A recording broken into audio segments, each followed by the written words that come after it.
ఓబులాపురం గనులలో మాకేమన్నా సంబంధం ఉన్నట్టు తెలితే మరి మేము తేల్చండి ధైర్యం ఉంటే అన్నారు. ఇవాళ షర్మిల గారు మేము సూటిగా ఒకటే ప్రశ్నిస్తూ ఉన్నాం. మీ రూపాయి పెట్టుబడి లేదు, మీరు చెప్పింది వాస్తవమే, మీ రూపాయి పెట్టుబడి కూడా లేదు. ఎందుకుంటుందమ్మా మీ పెట్టుబడి? మీ నాన్నగారి పదవే మీకు పెట్టుబడి, మీ నాన్నగారి అధికారమే మీకు పెట్టుబడి, మీ నాన్నగారి సంతకమే మీకు పెట్టుబడి. ఆయన సంతకాలు పెట్టి ఓఎంసీలో 50% వాటాను మరి జగన్మోహన్ రెడ్డి గారికి కట్టబెట్టింది అన్నటువంటిది వాస్తవం కాదా? రకరకాల కంపెనీ పేర్లు మధ్యలో పెట్టుకొని డైరెక్ట్గా ఆర్ఆర్ గ్లోబల్, రెడ్ గోల్డ్ అనేటటువంటి సంస్థలను మధ్యలో పెట్టుకొని ఓఎంసీ నుండి సాక్షి మీడియాకు మరి 80 కోట్లు వైట్ మనీ వచ్చింది వాస్తవం కాదా? ఈ ప్రశ్నకు షర్మిల గారు సూటిగా సమాధానం చెప్పాల్సిందిగా మేము ఇవాళ డిమాండ్ చేస్తూ ఉన్నాం. జగన్ అన్న వస్తాడు, జైలు నుండి వస్తాడు, వచ్చి పోలవరం కడతారని చెప్తారా? నన్ను అడిగితే మాత్రం ఇటువంటి నాయకులు జైళ్ళల్లో కూడా, తెలంగాణ జైళ్ళల్లో కూడా పెట్టదు.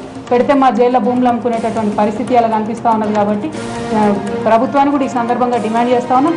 అవకాశం ఉంటే జగన్మోహన్ రెడ్డి గారిని రాజమండ్రికో షిఫ్ట్ చేయండి, కానీ మా తెలంగాణ జైళ్ళల్లో పెట్టద్దండి దయచేసి. ఇప్పటి వరకు మీరు చెప్పిన విధంగా లక్షల కోట్లు కాదు కదా, ఒక 4,000 కోట్ల లెక్క కూడా తేలడం లేదు. ఆ డబ్బులు ఎక్కడున్నాయో ఇటు సిబిఐ కానీ ఐటీ వాళ్ళకు కానీ ఎవరికి అంతుపట్టడం లేదు. మీ దగ్గర ఆధారాలు ఉన్నాయని చెప్తున్నారు. ఆ ఆధారాలు కోర్టుకు సమర్పించినా పర్లేదు, సిబిఐకి వేదిక చర్చించే అవసరం లేదనే నా ఉద్దేశం.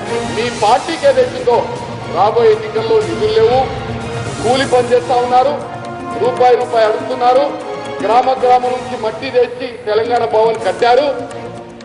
మీకేదైతుందో 10% అన్న 1,00,000 కోట్లు చూపిన లక్షలు అంటున్నారు.